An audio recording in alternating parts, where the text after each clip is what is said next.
Good morning student, آج ہم اسلامیات میں باب دوئم کی ریڈنگ کریں گے، صفحہ نمبر 4 اور 5 کی۔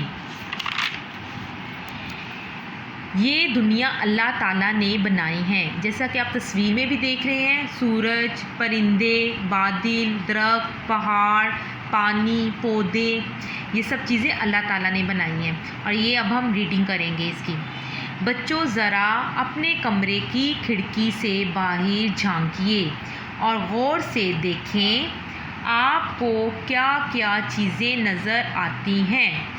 ان میں سے کچھ تو انسان کی اور بہت سی چیزیں اللہ کی بنائی ہوئی ہیں۔ چلیے ذرا کھلے میدان میں کھڑے ہو کر ہر طرف نظر دوڑائیے۔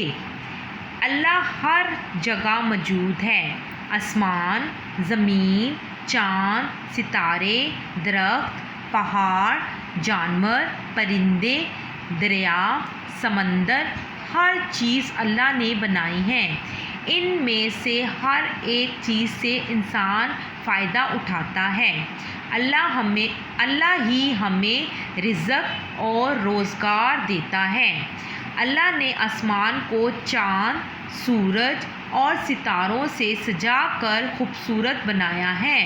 آسمان پر موجود سورج، چاند، ستارے ہمیں روشنی اور گرمی دیتے ہیں۔ ستارے راستہ بتاتے ہیں، آسمان پر اڑنے والے بادل ہم پر سایہ کرتے ہیں اور بارش برساتے ہیں۔ باب دوئم، یہ دنیا اللہ تعالیٰ نے بنائی ہے، زبانی سوال جواب۔ نمبر 1 ہے، اللہ نے کون کون سی چیزیں بنائی ہیں؟ ابھی ہم نے ریڈنگ بھی کی ہے۔ اللہ نے درخت، پہاڑ، سورج بنائے ہیں۔ بنائی تو بہت سب کچھ اللہ تعالیٰ نے بنائی، لیکن ہم نے یہ 3 چیزیں آپ نے یاد کرنی ہیں۔ نمبر 2، بادل ہمیں کیا دیتے ہیں؟ بارش۔ بادل ہمیں کیا دیتے ہیں؟ بارش۔ سوال نمبر 3، سورج، چاند اور ستارے ہمیں کیا دیتے ہیں؟ روشنی، یعنی کہ سورج، چاند اور تاروں سے ہمیں روشنی حاصل ہوتی ہے۔ سوال نمبر 4 ہے، درختوں سے ہمیں کیا کیا فائدے ہوتے ہیں؟